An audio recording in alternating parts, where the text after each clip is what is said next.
Okay, मैं जब भी बोलूं हेलो आपको एक बार क्लैप करनी है. मैं जब भी बोलूं हेलो आपको एक बार क्लैप करनी है. मैं जब भी बोलूं हेलो आपको एक बार क्लैप करनी है. હું જ્યારે પણ બોલું હેલો આપકો એક બાર ક્લેપ કરની હે. Hello hello hello. ઓકે, મને એવું લાગ્યું કે 7 થી 8 વખતે આ ઠીક થયું. આપણે ઓલવેઝ એવું કહીએ છીએ કે અમે સાંભળીએ છીએ, બટ નો, આપણે નથી સાંભળતા. આપણે સાંભળીએ છીએ બટ કાનથી ઓનલી, દિલથી નહીં. બરાબર ને? હવે અહીંયા તમે છો પ્રેક્ટિકલી જ મેં કીધું 7 થી 8 વારે સમજાયું આપણને કે મેં એવું કહ્યું છું કે એક વાર ક્લેપ કરવાની છે હું જ્યારે બી હેલો કહ્યું. તો આ જ વસ્તુ છે કે આપણે આટલા મોટા છીએ તેમ છતાં બી આપણને સમજાતું નથી. આપણા છોકરાને આપણે બોલાય ક્યારનો કહું છું સાંભળતો નથી, ક્યારનો તને બોલાવું છું, આપણે આમ કરીએ છીએ. તો એ કેવી રીતે સાંભળવાનું? એ અહીંયા પ્રશ્ન છે. હવે એક મારે બીજી તમને વાત કરવી છે, ન્યુરોસાયન્સ, જે બધાને જ ખબર હશે, મગજનું વિજ્ઞાન જેને કહેવાય. ન્યુરોસાયન્સ પ્રમાણે બાળક 5 વર્ષનું જ્યારે કમ્પ્લીટ થાય ને ત્યારે તેની બોડી આખી કમ્પ્લીટ બને. મીન્સ એક મશીન, આપણે જે રીતે મશીન એક બનતું હોય તો એને 5 વર્ષનો ટાઈમ લાગતો હોય બનાવવા માટે, બરાબર છે? 5 વર્ષે એ બાળક આખું બને છે, મશીન આખું બને છે. ને આપણને શું છે કે હજુ તો 3 વર્ષ થાય, 4 વર્ષ થાય તો આપણે બાળક પર પ્રેશર, ઇટ મીન્સ કે બાળક પાસેથી કામ કઢાવવાનું ચાલુ કરી દઈએ છીએ. તો મશીન હજુ બન્યું નથી ને એના પહેલા જ આપણે બાળક પાસેથી કામ કઢાવીએ, મશીન પાસેથી કામ કઢાવીએ. તો અગ્રી કરો છો એ મશીન સારું કામ આપશે કે ખરાબ કામ આપશે? એ મશીન ફ્યુચરમાં ચાલશે? તો જે મશીન હજુ રેડી જ નથી થયું એ મશીન પાસેથી આપણે કામ લેવું છે. How it is possible? તો એ કામ નહીં આપી શકે. તો હવે તમારો ક્વેશ્ચન એવો હશે કે તો કામ નહીં આપી શકે ઇટ મીન્સ કે 5 વર્ષ સુધી અમારે બાળકને સ્કૂલમાં જ નહીં બેસાડવો? નો, એ વાત હું નથી કરતી. વાત એ છે કે જ્યારે તમે બાળકને 5 વર્ષ સુધીમાં જે સ્ટ્રેસ આપો છો, જે દબાણ કરો છો, જે ફોર્સ કરો છો, હોમવર્ક કરવા બેસ, બાજુવાળા છોકરાને તો કેટલું આવડે છે, તને આટલું આવડતું નથી, આને લઈને ન્યુરોસાયન્સ એવું કહે છે કે આપણા શરીરમાં જે બાળકમાં જે સ્ટ્રેસ ક્રિએટ થાય છે એને લઈને આપણા શરીરમાં અમુક પ્રકારના એવા હોર્મોન્સ ક્રિએટ થાય છે જે પૂરી બોડીને નેગેટિવલી ઇફેક્ટ કરે છે. તો નેગેટિવલી ક્યારેક બાળક ફરિયાદ કરે છે મને પેટમાં દુખે છે, બાળક આપણું ચીડિયાપણું કરે છે, આપણા બાળકને ઊંઘમાં તકલીફ પડે છે, રાઈટ? બાળક એ ને મને પેટમાં દુખે છે, આપણે એવું જ કહેતા હોઈએ છીએ કે નાટક કરે છે. નો, એ નાટક નથી કરતું. એને મગજમાં આપણે જે સ્ટ્રેસ આપ્યો છે, સ્ટ્રેસને લઈને જે કોર્ટિસોલ અને એડ્રેનાલિન, નોરોએડ્રેનાલિન નામના જે હોર્મોન્સ ક્રિએટ થાય છે જે પૂરી બોડીને નેગેટિવલી ઇફેક્ટ કરે છે, આ છે. એટલે 5 વર્ષ સુધી બાળકને રમવા દો.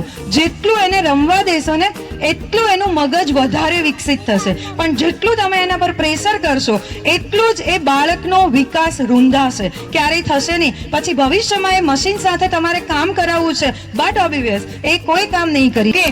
તો આપણા બાળકને આપણે કમ્પેરિઝન કરીએ તો આપણા બાળકની બી સ્પ્રિંગ છટકે. તો ઓલવેઝ આપણે એવું શું કામ કહીએ કે બાજુવાળાનો બહુ સારો છે? બાજુવાળાનો નથી આવવાનો આપણા ઘરે, આપણો જ રહેવાનો છે આપણી સાથે છેક સુધી. એ ગમે તેવો હોય, મારો છોકરો મારા માટે હીરો છે.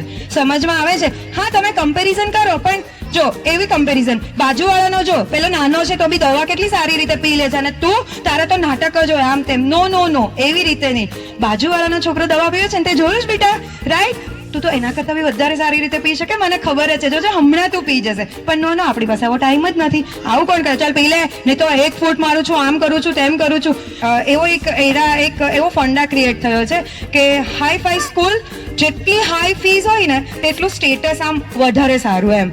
બટ નો, હવે હું તમને એવું કહું કે એક સંશોધન પ્રમાણે બાળકને કઈ રીતે લખતા શીખે. તો સૌથી પહેલા તે સાંભળે, પછી એ બોલે, પછી એ વાંચે અને પછી એ લખે.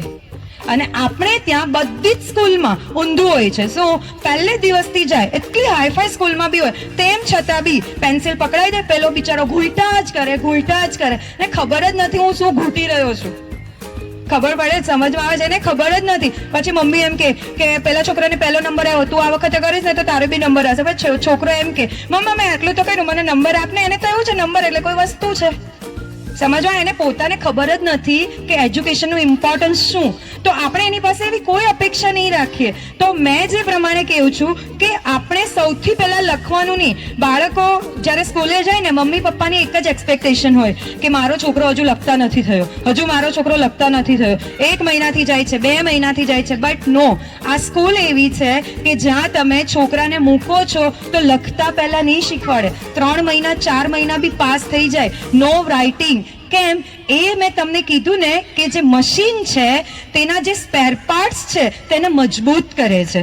5 વર્ષનું થશે ને એ આખું મશીન કમ્પ્લીટ થશે ત્યારે તમને એના ફ્રૂટ્સ, એના ફળ દેખાશે. એટલે હમણાં કમ્પેર નહીં કરો. જેમ રમે છે જેટલી અને એક્ટિવિટી બેઝ જે સ્કૂલ છે 5 વર્ષ સુધી તમે એને પ્રિફર કરો કે જે આ સદગુણ કિડ્સમાં જોવા મળે છે. તો આપણે વિચારવાનું છે કે આપણે આપણા છોકરાને જેટલું ટોર્ચર કરશું એટલો એનો આત્મવિશ્વાસ ઘટી જશે. મેં કીધું ને, સ્ટ્રેસ વધી જશે.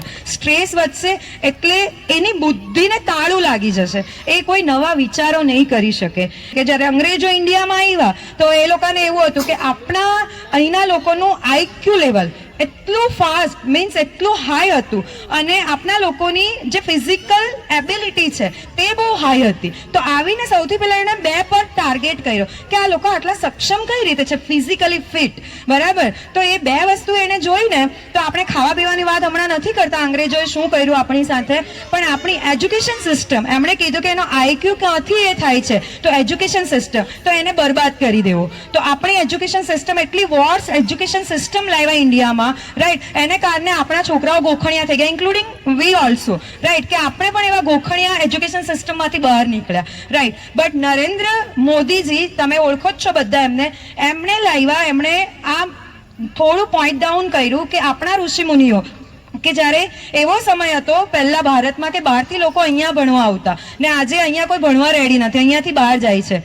તો ત્યારે એજ્યુકેશન સિસ્ટમ જે મોદીજીએ ચેન્જ કરી, એનઈપી 2020, ન્યૂ એજ્યુકેશન સિસ્ટમ, તો એ પ્રમાણે હમણાં જ્યારે બી તમે બાળકને ભણવા બેસાડો ને તો પહેલા એ જોવો કે એનઈપી 2020 એઝ પર આ સ્કૂલ ચાલે છે. તો હું તમને ગેરંટી આપીને કહી શકું કે આ સદગુણ કિડ્સ ટ્યુશન છે એ એનઈપી 2020 પ્રમાણે ચાલે છે. એનઈપી 2020 એટલે શું?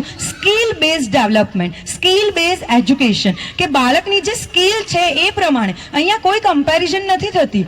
અહીંયા સૌ બધા જ બાળકનું સરખું માન છે, અહીંયા કોઈ કમ્પેરિઝન, જેને જેમાં રસ છે તેમાં તે બાળકને આગળ વધારવામાં આવશે. લાસ્ટમાં મારે એક ટ્યુશન કન્સેપ્ટ સદગુણ કિડ્સનો કહેવા જવું છે કે આપણને કોઈ બી બીમારી થઈ હોય તો એવું આપણને જે વસ્તુની બીમારી થઈ હોય ને તેનો જ આપણે ટ્રીટમેન્ટ કરીએ છીએ. તો એ જ રીતે કે આપણે જ્યારે ટ્યુશનમાં છોકરાઓને મોકલીએ છીએ ને તો બધા જ સબ્જેક્ટ માટે આપણે એને મોકલીએ છીએ, રાઈટ. બટ હવે કોઈ એક સબ્જેક્ટ તો તમારો છોકરો એટલો પાવરફુલ છે કે એની જરૂર જ નથી રિવિઝન કરવાની, રાઈટ. તો એના માટે ટ્યુશન શું કામ મોકલીએ? પણ ટ્યુશનની સિસ્ટમ જ એવી હોય છે કે સાથે 7 સબ્જેક્ટ આવી જાય, બરાબર. પણ આપણે અહીંયા આવતા વર્ષથી નવો કન્સેપ્ટ લાવી રહ્યા છીએ કે જેમાં તમારું છોકરું જેમાં નબળું છે એ વિષયનું ટ્યુશન તમે કરાવી શકો છો, બરાબર છે. હવે મેથ્સમાં સપોઝ બહુ જ કાચું છે, રાઈટ, અને તમારે એક ઇમારત બનાવવી છે તો 7મા 8માનું તો મેથ્સ એને આવડતું નથી, હવે 9th 10thનું ડાયરેક્ટ, પણ પાયો જ કાચો છે તો એ નહીં થઈ શકે. તો એ આ ફેસિલિટીઝ મળશે કે તમે 2 મહિના એને મેથ્સ કવર કરાવો, 2 મહિના એને ઇંગ્લિશ કવર કરાવો. એ તમને આ ટ્યુશનનો જે કન્સેપ્ટ, ન્યૂ ટ્યુશનનો કન્સેપ્ટ છે તે અમે આ વખતથી ચાલુ કરવા જઈ રહ્યા છીએ. તો આશા રાખીએ છીએ કે તમે બધા જ એમાં અમને સપોર્ટ કરો, ઓકે. અને લાસ્ટમાં એક શાયરી કહીને હું મારા વક્તવ્યને પૂર્ણ કરીશ. પ્રિય વાલીઓ, બાળકને ડર આપશો તો તે થોડી વાર માટે શાંત રહેશે. બાળકને ડર આપશો તો તે થોડી વાર માટે શાંત રહેશે, પણ વિશ્વાસ આપશો તો આખી જિંદગી ઊંચું ઉડશે. બાળકને માત્ર પુસ્તક આપશો તો તે પાઠ શીખશે, પણ પ્રેમ અને પ્રોત્સાહન આપશો તો તે જીવન શીખશે. ન્यूरो साइंस પણ કહે છે, as I explain to you, અભી મેને એક્સપ્લેન કિયા, ન્यूरो साइंस પણ કહે છે ડર મગજને બંધ કરે છે, પ્રેમ અને આનંદ મગજને ખોલે છે. એટલે બાળકને પ્રોત્સાહિત કરતા રહો, ડરીને નહીં. એટલા માટે સદગુણ કિડ્સમાં માત્ર ભણતર નહીં, અહીં રમતો છે, પ્રવૃત્તિઓ છે, વાર્તાઓ છે, હાસ્ય છે, આત્મવિશ્વાસ છે. અહીં બાળક બોજથી નહીં પરંતુ મોજથી શીખે છે. અને જ્યારે બાળક મોજથી શીખે છે ત્યારે જ તેનું અંદરનું સાચું ટેલેન્ટ બહાર આવે છે અને ત્યારે જ ભવિષ્ય ઉજ્જવળ બની જાય છે. એ જ વિચાર, એ જ સપનું, એ જ ઓળખ છે Sadgun kids Gurukul and tuition. Thank you so much all of you. જય સ્વામિનારાયણ.